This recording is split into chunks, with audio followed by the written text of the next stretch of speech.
So let's talk about retroactive jealousy specifically for nice guys. Now, I say specifically for nice guys because that is my niche audience. Those are my coaching clients. I can't say that everything that's going to be in this video is relevant to all types of people. I found retroactive jealousy to be one of the most challenging things to coach people on. It's not because it's a complicated thing necessarily. I mean, in terms of sort of trauma response, it's fairly straightforward. But because my clients, at least, and I suspect others, have a weird stubbornness about it. They like to cling to it, and I think I know why. So, the definition, I found one online that works pretty well. Retroactive jealousy refers to a person's distress or perceived threat about their partner's past romantic relationships, sexual relationships. This can occur even if their partner is no longer in contact with any of their exes, is not demonstrating any kind of cheating like behavior, the ex partners have moved on, and they're not interfering with the current relationship. It really doesn't require any sort of suspicious behavior for this jealousy to come up. And it's quite an excessive jealousy. It's beyond the little pang you get when somebody's flirting with your girlfriend to the point where it consumes you like obsessive-compulsive disorder. So some of the common traits that are usually listed, intrusive and obsessive thoughts. That's the main one about your partner's sexual history. Vivid fantasies, often adding extra details. You can't help but imagine them vividly doing these sexual acts with other people, and you'll kind of fill in the gaps yourself based on what you know. Deep-seated feelings of inadequacy. You're usually comparing yourself to their exes and finding yourself lacking in some way. Maybe it's penis size, maybe it's performance, maybe it's how much she loved them. You'll find some way that you come off second best. Fear that the partner will leave and it's somehow related to this past sexual experience, like you're not enough and that will drive her away. And of course, this just leads to overall intense anxiety. Then there's the information seeking behaviors and questioning your partner, going through her social media to find her previous contacts and see who did what back in her past, snooping, even accusations of cheating or a desire to cheat, punishing your partner for having this past, being sarcastic and nasty about previous partners, even embarrassing her in public or him. Constant comparisons in your mind and in real life between you and potential threatening other mates, and just generally suffering. Now, those are the kind of standard issue things about RJ that you can find anywhere on the internet. And I want to talk a little bit about what I've also noticed in my practical experience with my clients. One thing I've noticed is that body count really isn't relevant. That while people online talk about retroactive jealousy, the ones who blame the woman anyway, will say that, women have a high body count and that they're sluts and all this horrible stuff. But in real life cases of retroactive jealousy, it can be that you're even with a virgin, but she's kissed somebody else in the past. Like, I'm often quite surprised by what my clients are jealous of. It's very rare that their partner has an abnormally high sex life in their past history. Quite often, the guy that I'm working with has actually had more sexual experience than the girl. I found with my clients that no amount of information makes it better, whether you're snooping or getting the information directly from your partner. Even if you've got everything you could possibly know about her history, it doesn't help. And yet the guy feels compelled to keep seeking more information as if somehow he'll stumble on something that makes it all right. But that never happens. The girl reassuring does very little. I mean, it is helpful to some extent, but it certainly isn't an overall cure. So I've had clients with a partner who's very reassuring about how much she loves him and how satisfied she is with him in the bedroom and anything else he might need to hear. And she's shown evidence that that's true, through the loyalty of her behavior and how thoughtful and caring and loving she is. And yet it's just not enough. He still doubts in some way. As I mentioned earlier, there's something special about this girl. That's usually the case with my clients, is this partner is unique. They care more about them. They love her more. They feel like they're hitting out of their league. Maybe there's something about her that makes her stand out from their previous partners who they didn't have this problem with. It's like they've finally got something to lose that they actually care about. Almost without exception, I see the belief that being honest about this jealousy is the worst idea. This idea that if they start saying what it is that they're thinking, start revealing this jealousy in its full form to their partner, and not just indirectly through questioning her and badgering her about her past or being nasty about it, They fear that that would be the final straw for their relationship, that would push her away. And this sometimes has some evidence to back it out. It's not a completely delusional belief. Sometimes the partner has said, I don't want to talk about this anymore. If you keep obsessing about this, we're going to have problems. But most of the time, they haven't actually seen that evidence, and the girl's actually being quite reassuring or open to talking about it. But the guy believes that he can't. And this belief leads to a lot of sneakiness and secrecy. So a lot of the suffering of RJ is hidden under the surface or done in private. And the strangest thing I've noticed, as I mentioned earlier, is a reluctance to heal. They don't mind the big deep dive research online to find out as much about RJ or hypergamy or whatever it is that's going to seem to make them feel better about this. But when I present very clear, simple steps forward on how to heal from this and how to recover the relationship, and they even believe that those steps are going to work, I've almost never seen so much resistance towards a strategy in my coaching career. And it's odd. It's like they'd rather dive deeper into the pain than feel better and have a better relationship, which leads me to some of my more controversial opinions about retroactive jealousy. And from feedback I've gotten online, not everyone agrees with me on this shit. So maybe it's just specific to nice guys. Maybe I'm wrong about some stuff.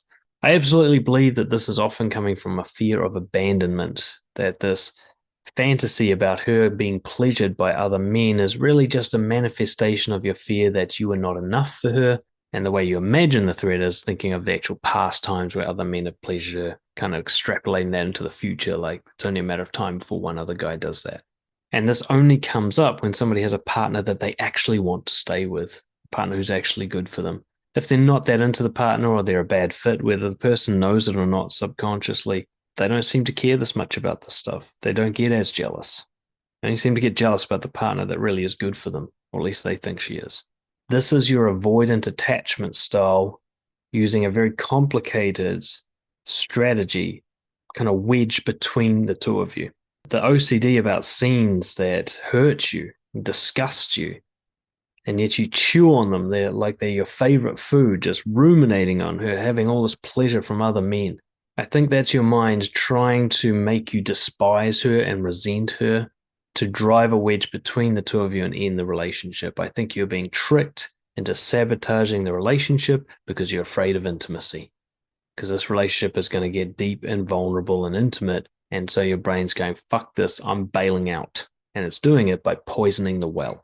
If you imagined it was a third person, imagine if they're just constantly in your ear about all the fun she's had with other guys and gossiping and sort of poisoning you against each other. It'd be so obvious. It'd be like, this person's trying to ruin my relationship. When it's your own mind doing it, it doesn't seem so obvious. Secrecy is actually the main problem in terms of how the relationship is damaged by retroactive jealousy. I see secrecy and damage going hand in hand, very high correlation there.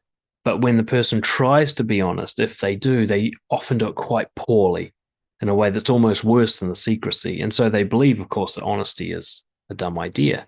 And so I guess my most controversial idea on this is that you must admit to yourself that this is subconscious self-sabotage of the relationship to avoid intimacy, to prevent commitment, and you cannot hope to recover, at least in this relationship, until you admit to yourself that that's what this is. I can't just do it directly, just go, oh, fuck, I'm just going to bail on this chick because she's so great, because I love her so much. She's such a good person to be with that I wouldn't be able to buy that story. You couldn't convince me to just walk away from something so great. You got to tell yourself a story first that your partner is the bad guy. And then once you tell yourself that story, then you don't feel any guilt about ending things or betraying them or whatever it is that you're secretly aiming to do to protect yourself. You might not like that opinion. If not, sign off from the video, go find somebody else's opinion. But in terms of moving forward with this, I'm at this stage convinced, at least for nice guys, that that is the most truthful way to look at this. So enough foreplay. Let's talk about solutions. Get professional coaching or therapy, whether it's with me or someone else. There's actually quite a few practitioners out there that now specialize in retroactive jealousy, which is great. But if it's you on your own, it's just you versus your brain, and you're going to lose that battle. There's a few things you need to stop doing. Stop seeking more information. It's not going to help. There is no piece of information that's going to come and make you go, oh, okay, now I get it. I feel better. That's not going to fucking happen. Stop punishing your partner for having a past. And it's just you sabotaging your relationship. And stop researching about retroactive jealousy. You've had enough research now. Go get some help for it. Deep diving is just another form of obsession. You're just feeding the beast. You're giving it what it wants, fuel. As I said, the mindset for dealing with this is to approach it like there's a third person trying to fuck with your relationship. Third person getting in your ear, trying to ruin things. This person does not have your best interests at heart. They want to keep you single for their own agenda. And they know that this girl is the threat, that this girl could be a great relationship for you, that being intimate with her could be a totally rewarding experience, but it would make you face all your fears around intimacy and commitment and vulnerability. And this third person doesn't want you to face those fears. And it's trying to ruin things. Be totally honest with your partner about all of it, but you've got to do it right. First off, one thing at a time. This needs to be a tennis match conversation every time. You should never be downloading on her like she's your therapist. One piece of information at a time, allow her to digest it and respond and respect her response. If you keep any of this secret, it will fester and grow like mold. You get it out in the open, out in the sunshine, allow her to challenge it, allow her to reassure you, and so on. It'll be the least damaging it can be to both you and your relationship. Yes, bringing it out might drive her away. That is possible, but keeping it in is definitely going to drive her away. When you're being honest, take full responsibility. This is your thing, not hers. You're the one that has a sensitivity. You're the one that has trauma. You're the one that has an Achilles heel around this particular topic. That's not her fault. All right. Like I said, I've literally had clients where their partners only kissed another guy in the past, and that was enough to give them retroactive jealousy. It's not about her sex life. It's about you and your fears of intimacy and actually how much you like her.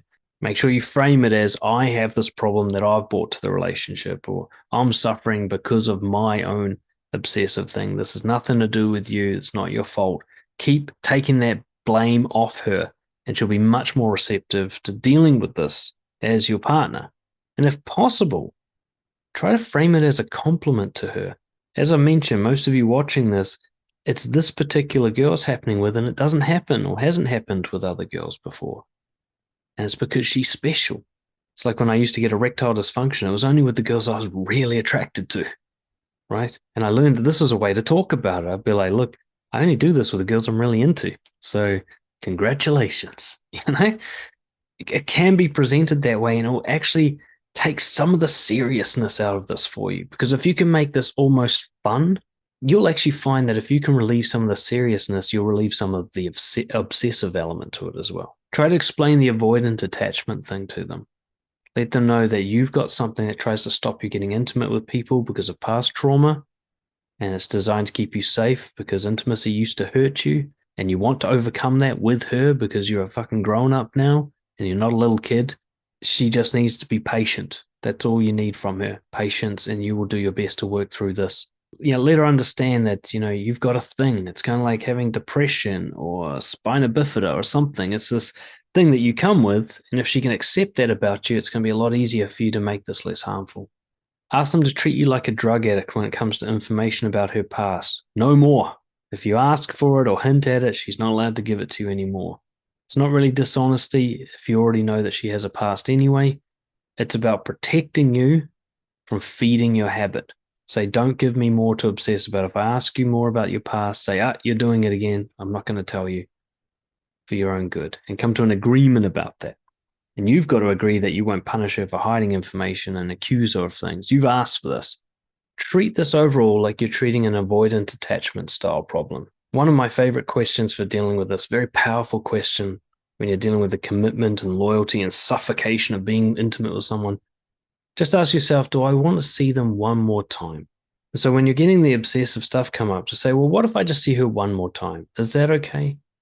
Like, despite her past, do I still want to see her one more time? And if the answer is yes, then just do that one more time with her. Even if you're living together already, even if you're already married, bring it back down to like, actually, I'm not trapped here. And that feeling comes from the fear of intimacy. So if you can relieve yourself of that trap feeling, knowing you're allowed to leave with no further obligation after one more time, and you're only going one more time because you want to, you'll start to see that you're not actually so scared of seeing her all the time. You're just scared of the idea of constantly going deeper with her and being exposed. And then you can start trying a basic thought swap experiment. For dealing with obsessive thoughts, rather than trying to get rid of the thought, try to think of something else, because there's only really room for one thought at a time. You can replace thoughts of her sexual past with thoughts of her dying. Now, I don't mean in some sort of vengeful way. What I mean is to remind yourself that she's not going to be around forever. You are going to lose her, and it could be today.